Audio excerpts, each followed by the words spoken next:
बिस्मिल्लाहिर्रहमानिर्रहीम। आज के इस वीडियो में हम ब्लड फिजियोलॉजी के नेक्स्ट आगे वाले पार्ट की तरफ देखेंगे कि कैसे हीमोग्लोबिन की फॉर्मेशन जो होती है उसके मेन स्टेप्स, बेसिक स्टेप्स कौन से हैं। वैसे तो फॉर्मेशन ऑफ हीमोग्लोबिन जो है वो बायोकेमिस्ट्री का सब्जेक्ट है, लेकिन इसमें हम जो है वो हीमोग्लोबिन की फॉर्मेशन के ब्रीफ स्टेप्स को देखेंगे। उसके बाद हम देखेंगे कि आयरन मेटाबॉलिज्म कैसे होता है और डिस्ट्रक्शन ऑफ हीमोग्लोबिन इंशाल्लाह।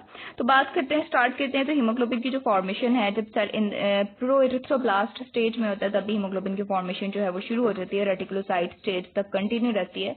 तो जब सेल रेटिकुलोसाइट स्टेज में होता है तब भी वो हीमोग्लोबिन इसके अंदर इतना मौजूद होता है सफिशिएंट कि वो ऑक्सीजन के साथ कंबाइन हो जाता है। ठीक है, तो 2 डेज लगा के जो एरिथ्रोसाइट के अंदर कन्वर्ट होता है। तो ये जो है वो उसने बताया हुआ है कि haemoglobin even in the reticulocyte stage इतना सफिशिएंट हो जाता है, लेकिन मैच्योर होने के बाद ऑब्वियसली प्रॉपर तरीके से वो ऑक्सीजन की डिलीवरी जो है वो स्टार्ट कर देगा। अगर हम आगे नेक्स्ट देखें तो फॉर्मेशन ऑफ हीमोग्लोबिन के अंदर जो मेन स्टेप्स हैं उसमें जो होता है, सबसे पहले यहाँ पर तो बायोकेमिस्ट्री में ज्यादा अच्छी तरह एक्सप्लेन करूंगी इंशाल्लाह। तो यहाँ पर क्या है कि 2 सक्सेनाइल कोएंजाइम ए जो है वो क्रेब्स मेटाबॉलिक साइकिल के थ्रू जो है वो आते हैं, वो 2 ग्लाइसिन के मॉलिक्यूल्स के साथ कंबाइन करते हैं और एक पायरोल रिंग बन जाती है। ठीक है, वो पायरोल रिंग क्या होती है, 4 पायरोल रिंग्स आपस में मिलती हैं और एक प्रोटोपोरफायरिन 9 का मॉलिक्यूल बना देती हैं। ठीक है, प्रोटोपोरफायरिन 9 का मॉलिक्यूल बना देती हैं। वो प्रोटोपोरफायरिन 9 का मॉलिक्यूल क्या होता है कि आयरन के साथ कंबाइन करता है और हीम का मॉलिक्यूल बना देता है। हीम जो है वो क्या करता है कि देन हमें पता चल गया कि iron is the major constituent of the heme group. उसके बाद हीम पॉलीपेप्टाइड चेन के साथ कंबाइन करेगा और हीमोग्लोबिन चेन्स बन जाएंगी। हीमोग्लोबिन चेन्स जो होती हैं वो वेरी करती हैं, डिफरेंट होती हैं। अल्फा चेन होगी, बीटा चेन होगी, गैमा एंड डेल्टा। ठीक है, ये डिफरेंट चेन्स होती हैं जो कि हीमोग्लोबिन के मॉलिक्यूल्स के अंदर प्रेजेंट होती है, alpha, beta, gamma and delta. अब नेक्स्ट जो अडल्ट के अंदर हीमोग्लोबिन कॉमन होता है वो होता है हीमोग्लोबिन ए। जो हमारे अंदर जो अडल्ट होते हैं उनके अंदर जो है वो हीमोग्लोबिन ए सबसे ज्यादा प्रेजेंट होता है और इसके अंदर 2 अल्फा और 2 बीटा चेन्स होती हैं। उसके बाद हीमोग्लोबिन A1C की बात कर ली जाए तो haemoglobin A1C is the major diagnostic character for the patients of the diabetes. अगर हम डायबिटीज के पेशेंट्स के अंदर हम क्या करते हैं कि हीमोग्लोबिन A1C का टेस्ट करवाते हैं, जिससे हमें पता चल जाता है कि वो either the patient is diabetic और नॉट। इसमें क्या होता है कि जो बीटा चेन होती है उसके साथ ग्लूकोज का मॉलिक्यूल अटैच होता है। तो ये it should be less than 6%। अगर ये 6% से ज्यादा होना शुरू हो जाएगा, इसका लेवल बढ़ना शुरू हो जाएगा, इसका मतलब है कि बॉडी में ग्लूकोज का लेवल जो है वो ज्यादा है, तो हमें पता चल जाएगा कि पेशेंट जो है वो डायबिटिक है। उसके बाद फीटल हीमोग्लोबिन की बात कर ली जाए तो उसके अंदर 2 अल्फा चेन्स होती हैं और उसके अलावा 2 गैमा चेन्स होती हैं।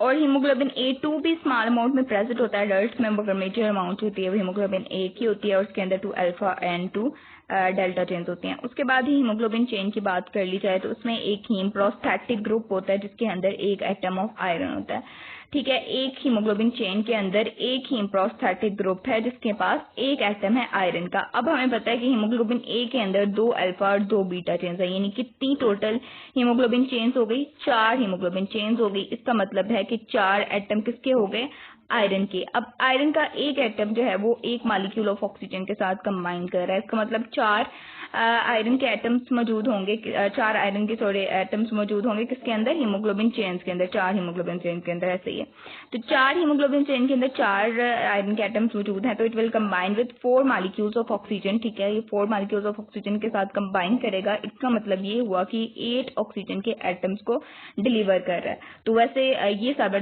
चीजें जो है उसने बताई हैं। उसके बाद उसने नेक्स्ट बताया था कि हीमोग्लोबिन की बाइंडिंग कैसे होती है ऑक्सीजन के साथ, तो उसकी बात कर लें अगर, तो हीमोग्लोबिन जो होती है वो आयरन के साथ एक पॉजिटिव बॉन्ड के थ्रू कंबाइन नहीं करती। ठीक है, ये पॉजिटिव बॉन्ड के थ्रू कंबाइन नहीं करती बल्कि एक सिंपल कोऑर्डिनेशन बॉन्ड बनाती है किसके साथ, ऑक्सीजन के साथ। हीमोग्लोबिन एक सिंपल कोऑर्डिनेशन बॉन्ड बना देती है। ठीक है, और ये जो आयरन होती है, ऑक्सीजन होती है सॉरी, ये रेडिकल्स की फॉर्म में नहीं बल्कि एक मॉलिक्यूल की फॉर्म में जो है वो ऑक्सीजन के साथ ऑक्सीजन जो है वो आयरन के साथ कंबाइन करके डिलीवर होती है आगे। अब आगे नेक्स्ट बात करते हैं सिकल सेल एनीमिया की। एक एनोमली है, ये एक पैथोलॉजी है जिसके अंदर क्या होता है कि हीमोग्लोबिन की जो बीटा चेन है उसके अंदर जो ग्लूटामिक एसिड है उसकी जगह वेलिन आ जाता है। ठीक है, वेलिन ये क्या कहते हैं कि 1 पॉइंट एरर समझ लें, म्यूटेशन आ गई जिसकी वजह से इस ग्लूटामिक एसिड की जगह वेलिन आ गया। अब इसका नुकसान ये होता है कि जब भी हीमोग्लोबिन ऑक्सीजन के साथ एक्सपोज होगा तो ये 15 जो है वो 15 माइक्रोमीटर लॉन्ग जो है वो क्रिस्टल्स बना देगा एरिथ्रोसाइट्स के अंदर, ठीक है। जब ये एरिथ्रोसाइट्स के अंदर 15 माइक्रोमीटर लॉन्ग क्रिस्टल बना देता है तो ऑब्वियस सी बात है कि सेल कैपिलरीज के अंदर जो पोर्स है उनका साइज तो बहुत स्मॉल है। अब ये 15 माइक्रोमीटर लॉन्ग क्रिस्टल इसके अंदर बन गए हैं तो वो इसके साथ से यानी इसके अंदर से पास ही नहीं कर सकेगी। तो उसके अलावा क्या होगा कि ये क्रिस्टल्स क्या है वो सेल की रप्चरिंग भी स्टार्ट करा देंगे। तो it become impossible for the cells to pass through the capillaries, और इसके अलावा रप्चर कर देंगे सेल्स को, और क्या हो जाएगा, सिकल सेल एनीमिया हो जाएगा जिसमें रेड ब्लड सेल्स हीमोग्लोबिन की कमी हो जाएगी, ठीक है। तो ये था सिकल सेल एनीमिया के बारे में। अब नेक्स्ट आगे बात करते हैं आयरन मेटाबॉलिज्म के बारे में। आयरन मेटाबॉलिज्म की बात करें तो बॉडी के अंदर 4 to 5 ग्राम जो है वो हीमोग्लोबिन होती है, जिसके अंदर से 65% जो है वो 4 to 5 ग्राम आयरन होती है। तो उसके अंदर 65% जो होती है वो हीमोग्लोबिन के साथ कंबाइन कर जाती है, 4% मायोग्लोबिन के साथ, 1% अदर हीम कंपाउंड के साथ जो कि फर्दर आगे नेक्स्ट अपने काम कर रहे होंगे, और 0.1% होती है प्रोटीन ट्रांसफेरिन के साथ कंबाइन करती है। अब जो 15 to 30% होती है वो लेटर यूज के लिए स्टोर हो जाती है लिवर पैरेन्काइमल सेल्स के अंदर, ठीक है। ये सारी जो है वो उसका फर्दर छोटा सा उन्होंने बताया कि आयरन जो है वो किन किन चीजों में मौजूद होती है, कैसे कैसे वो स्टोर होती है। अब हम इसकी प्रॉपर स्टोरेज और ट्रांसपोर्ट के बारे में पढ़ेंगे कि कहाँ से जो है वो आयरन कैसे ट्रांसफर हो रही है, कैसे ट्रांसपोर्ट हो रही है। तो transport and storage of iron की अगर बात करें तो एक छोटा सा मैंने फ्लो चार्ट की तरह बनाने की कोशिश की है। तो सबसे पहले अब देखते हैं कि आयरन जब स्मॉल इंटेस्टाइन से अब्सॉर्ब होती है, मैं इसकी प्रॉपर जैसे अब्सॉर्प्शन होती है वो भी नेक्स्ट आपको बताती हूँ कि कैसे स्मॉल इंटेस्टाइन में आयरन अब्सॉर्ब होती है। अभी आप बस ये याद रखें कि आयरन स्मॉल इंटेस्टाइन से अब्सॉर्ब हो गई, अभी नेक्स्ट बताती हूँ। तो आयरन जब स्मॉल इंटेस्टाइन से अब्सॉर्ब हो गई है तो वो कंबाइन करती है फौरन जो है वो एपोट्रांसफेरिन के साथ, ठीक है। एपोट्रांसफेरिन के साथ प्लाज्मा में कंबाइन करेगी, ठीक है, और वो कन्वर्ट हो जाएगा ट्रांसफेरिन के अंदर। अब ट्रांसफेरिन का एक प्रॉपर एक अहम हमें फायदा ये है कि ये आयरन के साथ बहुत लूजली बाउंड होता है, तो ये किसी भी टिश्यू में जाके ना फ्री आयरन को रिलीज कर देता है, और आयरन फिर आगे फर्दर हीम की फॉर्म में और एंजाइम जो है वो फर्दर टिश्यूज में अंदर जो भी इसका यूजेज होता है वो हम जो है वो इस्तेमाल कर लेते हैं। उसके बाद जो होता है ना आयरन का डेली लॉस जो होता है वो इन मेंस्ट्रुअल साइकिल वो 0.7 मिलीग्राम होता है, और अगर लॉन्ग हो ये साइकिल तो वो 1.3 मिलीग्राम पर डे जो है वो उसका लॉस हो रहा होता है। इसके बाद हीमोग्लोबिन की डिस्ट्रक्शन हो जाती है, किसके अंदर हीमोग्लोबिन जब रेड ब्लड सेल्स डिस्ट्रॉय होते हैं वो हीमोग्लोबिन को रिलीज कर देते हैं, और डिग्रेडिंग हीमोग्लोबिन देन बिलीरुबिन में कन्वर्ट हो जाता है। अब कैसे बिलीरुबिन में कन्वर्ट होता है वो भी हम देख लेंगे नेक्स्ट इंशाल्लाह। तो जो आयरन की एक्सक्रीशन डेली हो रही होती है वैसे वो 0.6 मिलीग्राम होती है इन फीसेस, ठीक है, और वैसे बाकी जो आपको मैंने बता दिया। अब आगे जो एक्सेस आयरन होती है वो कहाँ पर स्टोर होती है, वो एक्सेस आयरन जो है वो लीवर के अंदर स्टोर होती है, और जो लेस मतलब एक्सेस तो लीवर के अंदर स्टोर होगी लेकिन उसकी छोटी सी अमाउंट जो है वो reticular endothelial cells of marrow के अंदर स्टोर होती है। उसके बाद जो सेल साइटोप्लाज्म होता है उसके अंदर क्या होता है कि वो सेल साइटोप्लाज्म के अंदर जब आयरन आता है तो वो फौरन जो है वो एपोफेरेटिन के साथ कंबाइन करता है। अब एपोफेरेटिन का क्या फायदा ये है कि एपोफेरेटिन के साथ डिफरेंट क्लस्टर्स ऑफ आयरन जो है वो कंबाइन कर सकते हैं, can be large small amount of iron जो है वो इसके साथ कंबाइन कर सकती है, ठीक है। तो फेरेटिन के साथ फेरेटिन के अंदर ना large and small amount of iron जो है वो स्टोर होती है, लेकिन बहुत ज्यादा जो क्रिस्टल्स ऑफ आयरन की स्टोरेज होती है वो हीमोसेड्रिन की फॉर्म में होती है, ठीक है। ये मैक्रोस्कोपिकली हम इनको देख सकते हैं लेकिन फेरेटिन को हम नहीं देख सकते। तो ये जो है इसकी स्टोरेज फॉर्म्स हैं फेरेटिन एंड हीमोसेड्रिन। अब हाइपोक्रोमिक एनीमिया की बात करेंगे हम आगे, पहले हम इसकी स्मॉल इंटेस्टाइन में अब्जॉर्प्शन को देख लेते हैं और इसके अलावा एरिथ्रोसाइट्स में इसके अब्जॉर्प्शन को। अब ये जो हमने ऊपर पढ़ी है ट्रांसफेरिन, इसका एक यूनिक कैरेक्टरिस्टिक्स ये है कि जो एरिथ्रोसाइट्स होते हैं उनके अंदर उसकी जो मेम्ब्रेन होती है उसके ऊपर जो रिसेप्टर्स होते हैं ना उसके साथ इसकी एफिनिटी बहुत ज्यादा होती है। तो ये ट्रांसफेरिन बॉन्डेड आयरन के साथ आता है और इन रिसेप्टर्स के साथ बाइंड करता है और आयरन जो है वो एरिथ्रोसाइट्स के अंदर आ जाती है, इंजेस्ट हो जाती है और फिर वो डायरेक्टली माइटोकॉन्ड्रिया के पास जाती है जहां पर हीमोग्लोबिन की जो है वो सिंथेसिस शुरू हो जाती है। व्हेनेवर जब ट्रांसफेरिन का जो लेवल है वो बॉडी में क्या होगा, ट्रांसफेरिन का लेवल जब भी बॉडी में कम हो जाएगा तो क्या होगा कि ये जो है वो हीमोग्लोबिन जाएगी नहीं माइटोकॉन्ड्रिया के अंदर, और हमारे पास क्या होगा, प्रॉपर सिंथेसिस नहीं होगी हीमोग्लोबिन की, और पर्सन जो है वो जो सेल्स हैं वो हाइपोक्रोमिक बनेगी, यानी एरिथ्रोसाइट्स हाइपोक्रोमिक होंगे और उनका साइज स्मॉल होगा, उसके अंदर जो हीमोग्लोबिन का लेवल है वो क्या होगा, कम होगा। तो ये था हाइपोक्रोमिक एनीमिया के बारे में। उसके बाद नेक्स्ट देखते हैं इसकी स्मॉल इंटेस्टाइन में अब्जॉर्प्शन कैसे होती है। आयरन अब्जॉर्प्शन स्मॉल इंटेस्टाइन में बात करें तो बहुत स्लो होती है, ठीक है। फ्यू मिलीग्राम पर डे जो है वो आयरन अब्जॉर्ब कर रही होती है। क्या होता है कि जब लीवर से एपोट्रांसफेरिन जो है वो रिलीज होती है, कहाँ पर जाती है, वो बाइल में जाती है। कैसे? बाइल डक्ट के थ्रू बाइल में जाती है, और फिर सॉरी बाइल बाद में बाइल डक्ट के थ्रू ड्यूडिनम में जाता है, ठीक है। ड्यूडिनम में जाके ये जो आयरन है ये एपोट्रांसफेरिन के साथ कंबाइन कर जाती है।